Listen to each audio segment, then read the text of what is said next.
Reading is awesome! And so are you. And so is this book. It's called Goldilocks for Dinner, a funny book about manners, written by Susan McElroy Montanari and Jake Parker.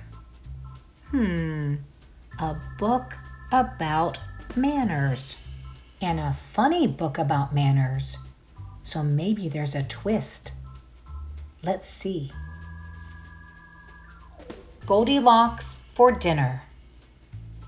One afternoon, as Goblin crossed Troll's bridge, he heard the familiar grumble of his friend. "Where are you off to?" Troll rumbled, sticking his head out from below. "To town for a cup of tea. Care to join me?" Goblin asked. "I'd love to, as long as we don't have to run into any wretched children."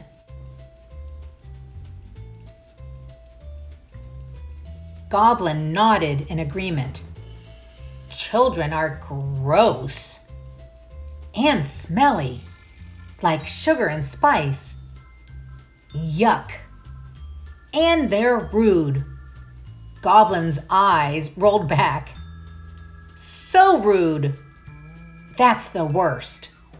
Troll shook his head. There really is no excuse for rudeness. "I have an idea," Goblin grinned. "Let's find the rudest child of all and have it for dinner."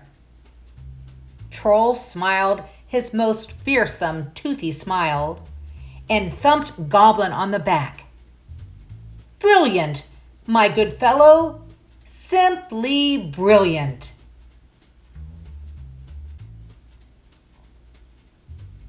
So the two friends started down the road, looking for the rudest child they could find. Look in the background of the picture. Who do you think lives there? And who's that? It almost looks like nursery rhyme characters.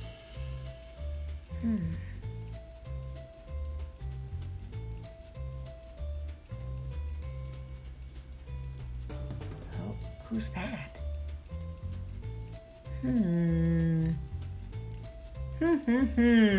Are you thinking what I'm thinking? Let's read on.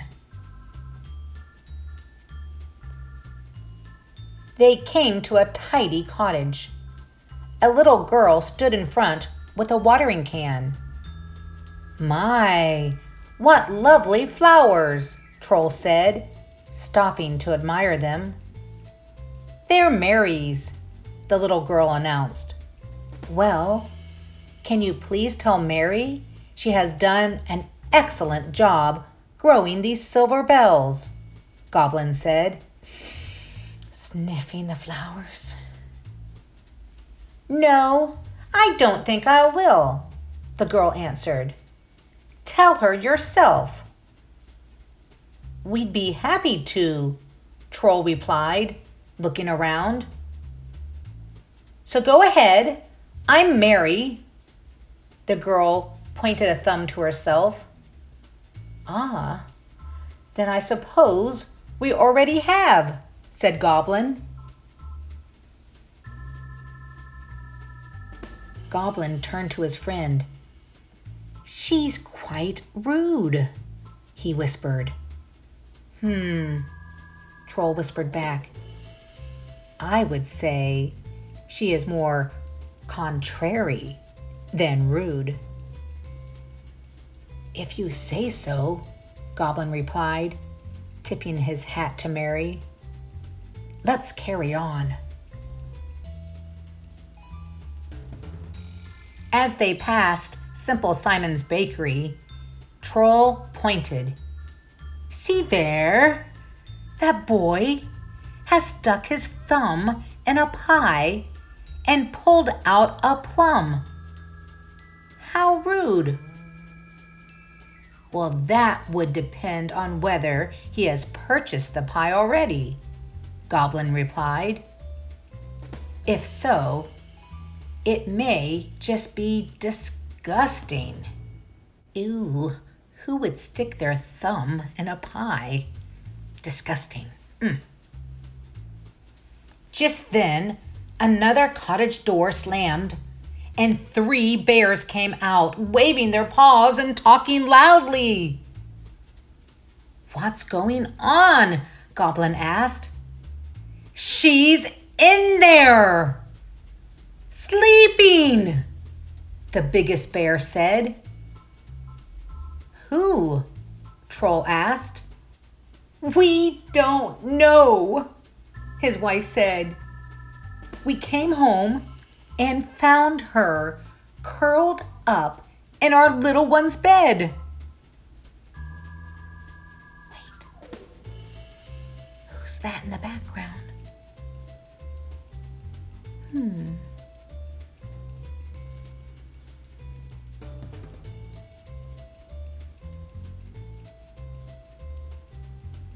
She just came over uninvited and let herself into your house?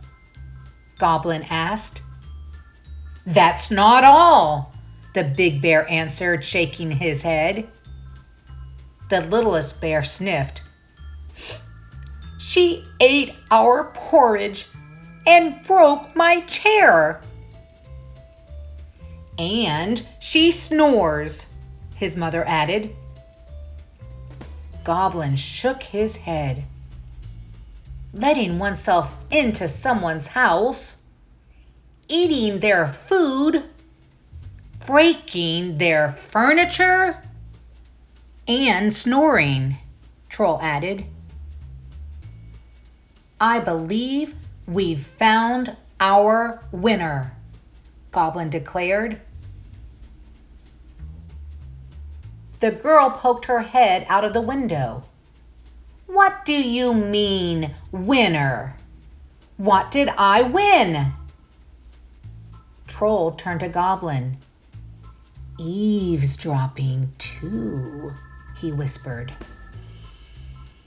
What did I win? The girl demanded, jumping out of the window.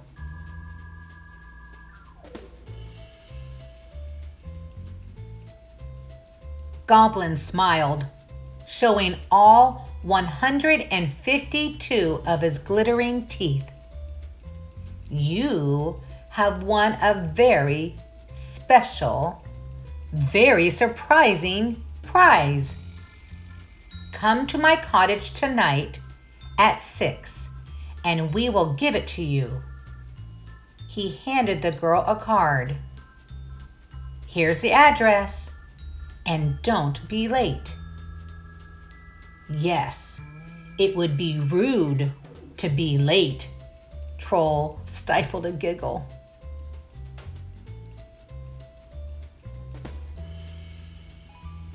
I'll be there, the girl said, grabbing the card and running away.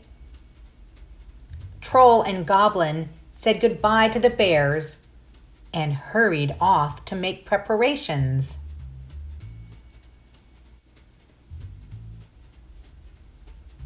At Goblin's, Troll set the table, while Goblin stirred a huge cauldron over the fire. I don't use a cauldron to cook my dinner. Do you and your family use a cauldron? Or do you use pots and pans? It seems like Nursery Rhymes use cauldrons a lot.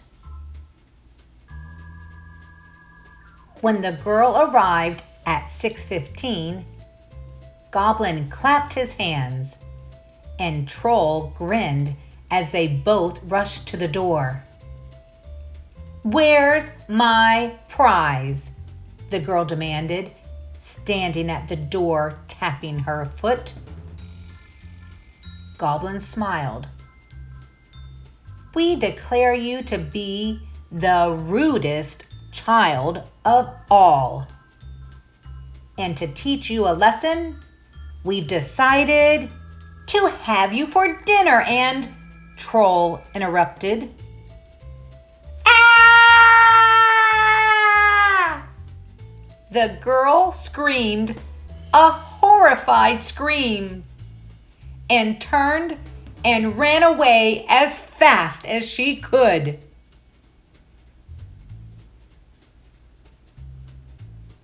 That was rude, Troll observed.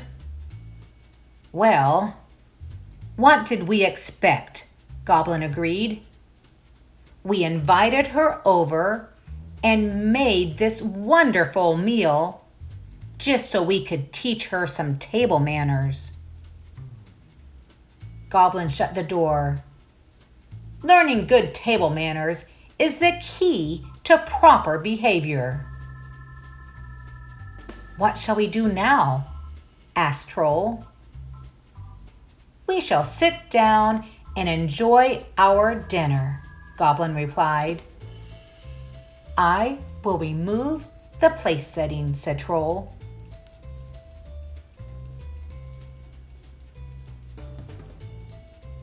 And that is what the two friends did.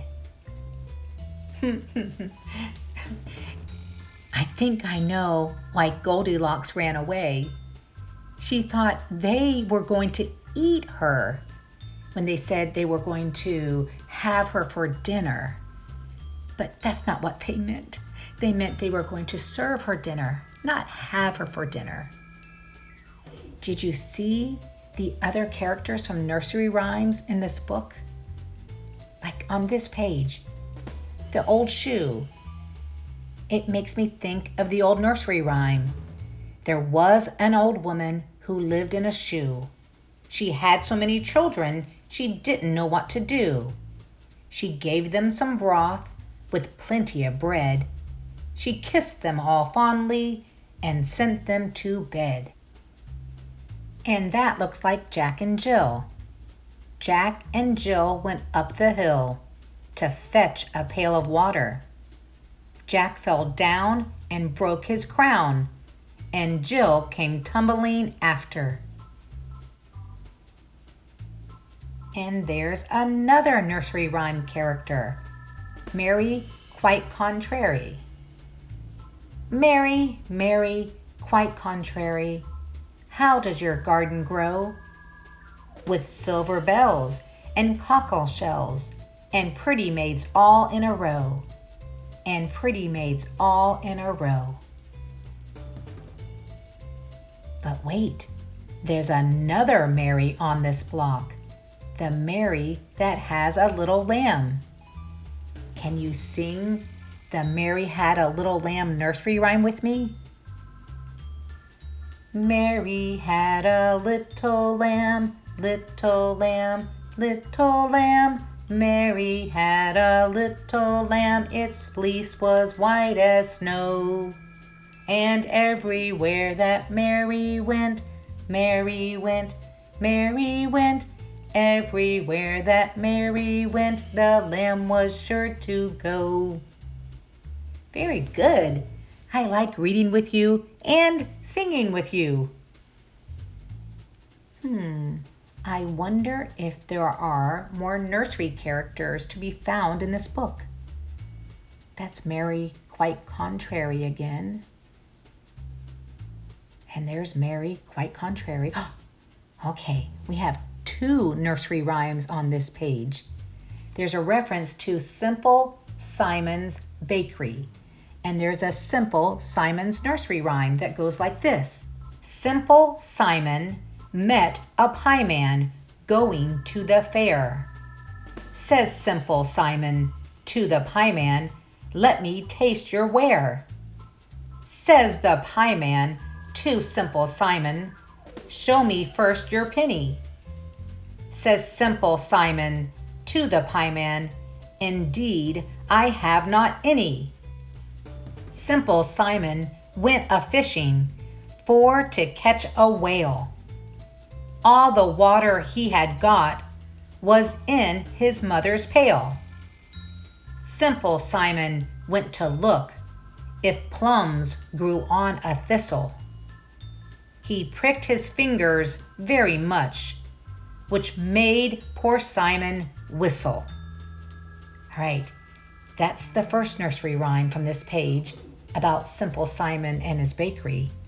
But there's another nursery rhyme too. The other nursery rhyme is about little Jack Horner. Little Jack Horner sat in a corner eating a Christmas pie. He put in his thumb and pulled out a plum and said, "What a good boy am I." Well, I don't think he's a very good boy. I think that's disgusting. Okay, more nursery rhyme and fairy tales. We have the Three Little Pigs. We have Goldilocks and the Three Bears. And wait, there's Mary again. Mary who has a little lamb.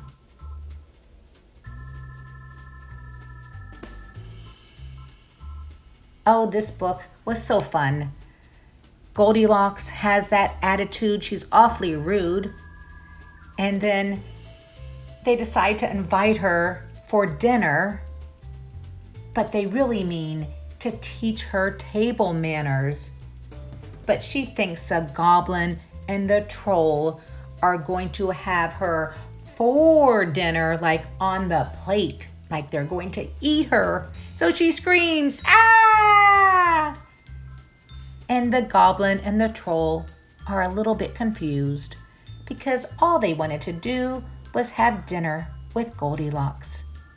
She was a rude child who needed to learn some manners and some table manners. Well, I am glad that you are not rude. You are polite and you think that reading is what? Yes, reading is